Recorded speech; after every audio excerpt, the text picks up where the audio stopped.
আসসালামু আলাইকুম। আজকে তোমাদেরকে ইউজ টু এর ব্যবহার শেখাবো।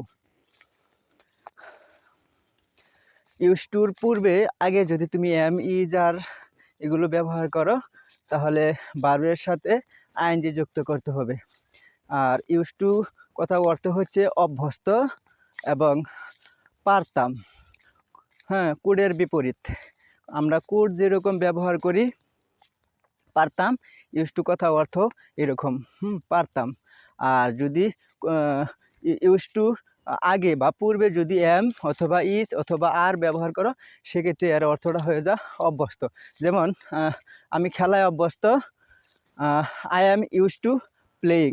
এই যে প্লেয়ের সাথে আইএনজি যুক্ত হয়ে গেছে।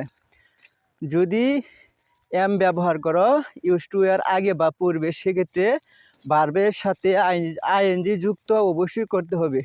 যদি আইএনজি যুক্ত না করো তাহলে হবে না। অভ্যস্ত অর্থে যখন অভ্যস্ত অর্থ প্রকাশ করবে সেক্ষেত্রে তুমি শুধু ভার্বের সাথে আইএনজি যুক্ত করতে পারবা, এছাড়া পারবা না। যেমন I am use to playing, আমি খেলায় অভ্যস্ত। যদি পাস্টে হয় এম এর পরিবর্তে ওয়াজ দিবা। যেমন I was use to playing cricket, আমি ক্রিকেট খেলায় অভ্যস্ত। হ্যাঁ, আমি আমি আমি নাচাই অভ্যস্ত, I am use to dancing.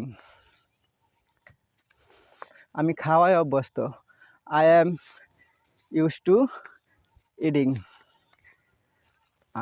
আর যদি পারতাম অর্থে ইউজ টু ব্যবহার করো তাহলে am, is, are, was, were এগুলো ব্যবহার করার দরকার নাই, শুধু সাবজেক্টের পরে ইউজ টু ব্যবহার করবা। যেমন আমি খেতে পারতাম, I use to eat, I use to eat. এবং ভার্বের বেস ফর্ম, ভার্বের সাথে কোনো আইএনজি যুক্ত করতে হবে না। আই ইউজ টু প্লে, আমি খেলতে পারতাম। আই ইউজ টু ইট, আমি খেতে পারতাম। I use to speak well in English, আমি ভালো ইংরেজি বলতে পারতাম, বাট এখন পারি না। হ্যাঁ, এই কথার অর্থ হচ্ছে এটা। That's it. ভিডিওটা ভালো লাগলে অবশ্যই শেয়ার অ্যান্ড কমেন্ট করবেন এবং সাবস্ক্রাইব করবেন। Don't forget to my channel